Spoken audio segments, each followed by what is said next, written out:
Welcome to the Fear and Greed Business Interview. I'm Sean Aylmer. Interest rate hikes are doing what they're supposed to, cool the economy and help get inflation under control. But what's it like for businesses actually on the ground? My guest today has quite a different insight into the state of the economy because his job is to help protect other businesses from bad debts. Kirk Cheesman is the Group Managing Director at National Credit Insurance, or NCI. Kirk, welcome to Fear and Greed. Thank you, Sean. Firstly, just tell us about NCI, National Credit Insurance, and how you gather your input into or your view of the economy through what you do. Sure. Well, NCI is a specialist trade credit insurance broker. And like you said, we assist businesses in protecting themselves against a bad debt.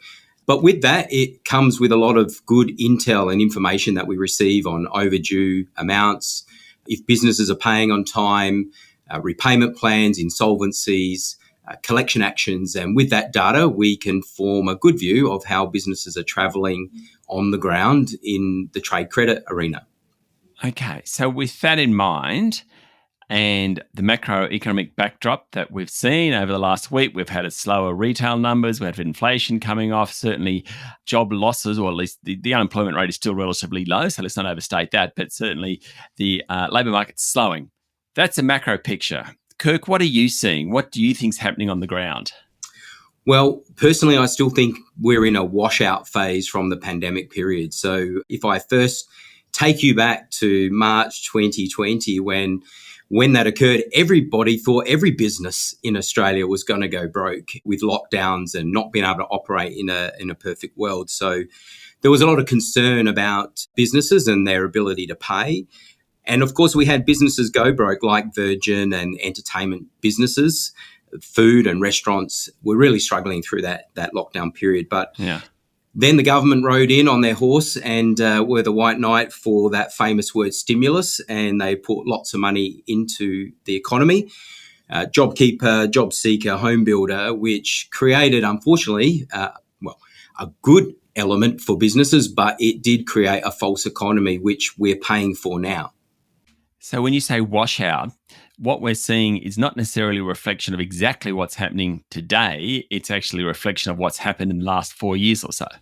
Yeah, absolutely. So with the stimulus and protection mechanisms relating to insolvencies and bankruptcies, we saw insolvencies halve during that pandemic period. And of course, natural elements of business is we're going to have insolvencies and people who are paying on time and can't pay on time.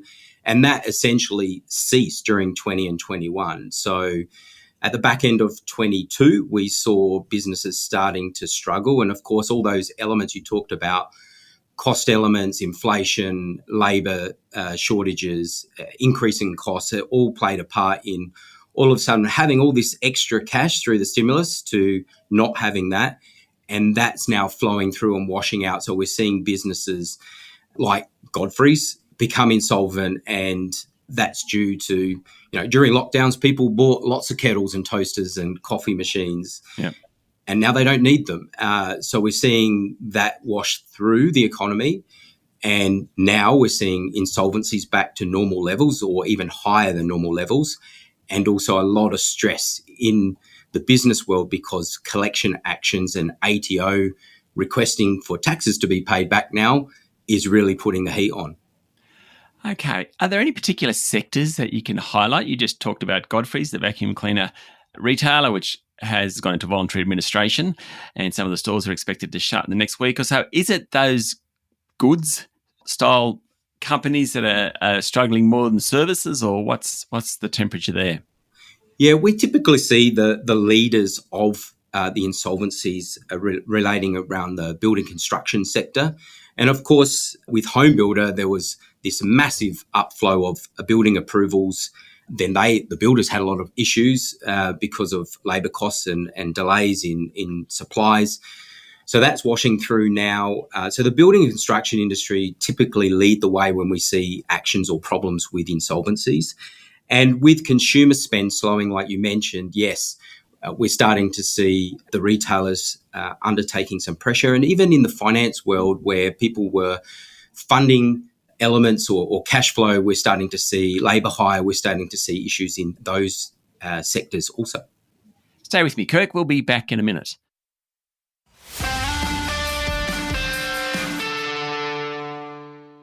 I'm speaking to Kirk Cheesman, Group Managing Director at NCI, that's National Credit Insurance.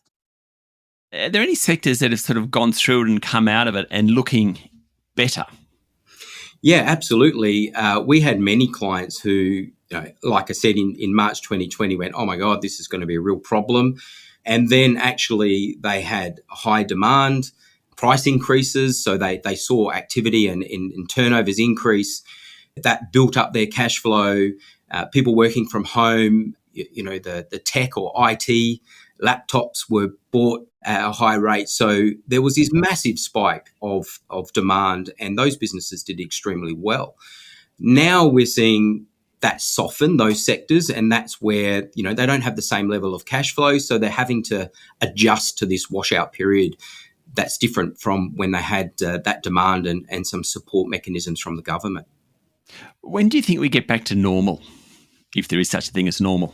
Yeah, that's a very good question. I mean, we're still seeing collection actions really high. So in 2023 versus 2020, they're up 247%. So businesses aren't so forgiving at the moment. And then also the ATO putting on some pressure with, they have to collect their money. They're waiting for taxes, which they didn't put pressure on for businesses to pay during the pandemic period, which is the right thing to do. But now, obviously they're putting the heat on of businesses paying those taxes back. I personally think at the end of 2024 or the beginning of 2025, we'll probably start seeing the adjustment of the washout flow through, and businesses will have that time to correct their labour forces, change their pricing mechanisms, see the demand go back to sort of normal rather than these spikes, and get back to their normal cash flow projections. So I think at the end of this year, possibly the beginning of next year, we'll see normal levels again. Is this good or bad for national credit insurance? I'm trying to decide. I mean, it's kind of good because people are probably thinking about the need to have a safety net there as a business. Not so good if people aren't paying back. Yeah, absolutely. I mean, for us, obviously the concern when the pandemic hit was that there was going to be a lot of businesses go broke, and then what would the insurance market actually do and react to that? But it's been extremely stable. Obviously, we didn't see the masses of levels of insolvencies. And yes, you're right, people are thinking about protecting themselves more and more.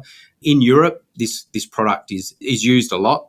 In Australia, it's still very, it's an emerging product still, but it's good for us in the way that people are thinking about protecting one of their largest assets, being their debtors ledger.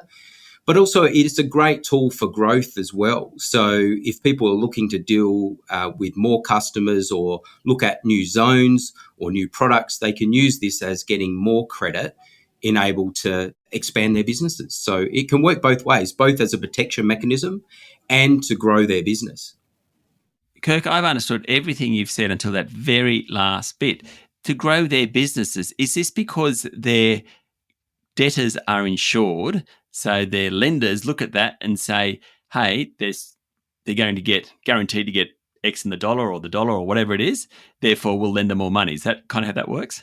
Absolutely, Sean. You're spot on. So you did understand very well. And I did understand.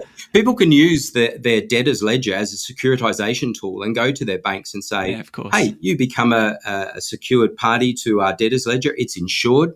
If something goes wrong, we'll get 90% of what we're owed back, and you can be a beneficiary of that. And that makes their funders happier. You mentioned that it's bigger in Europe than Australia. Now, I've never really run a business that had invoices coming in like that, so I'm totally out of my realm of experience here, Kirk. In Europe, though, is it more about growing the business, or is it just like the European economy generally has been a lot tougher than Australia or the US for years? It's probably fair to say. I probably have to go back to historical times here. So credit insurance established itself through trade, export trade, international trade. And because businesses didn't know who they might be trading with or weren't so sure about who they were trading with in other countries, they'd buy this credit insurance for protection. So it was a very European type product. And it came into Australia, it's growing, and now many businesses, whether it's SMEs or multinationals, use trade credit insurance as a protection tool for domestic trade. Very interesting. Kirk, thank you very much for talking to Fear and Greed. My pleasure. Thanks, Sean. That was Kirk Cheesman, Group Managing Director at NCI. That's National Credit Insurance. This is the Fear and Greed Business Interview. Join us every morning for the full episode of Fear and Greed, Australia's best business podcast. I'm Sean Aylmer. Enjoy your day.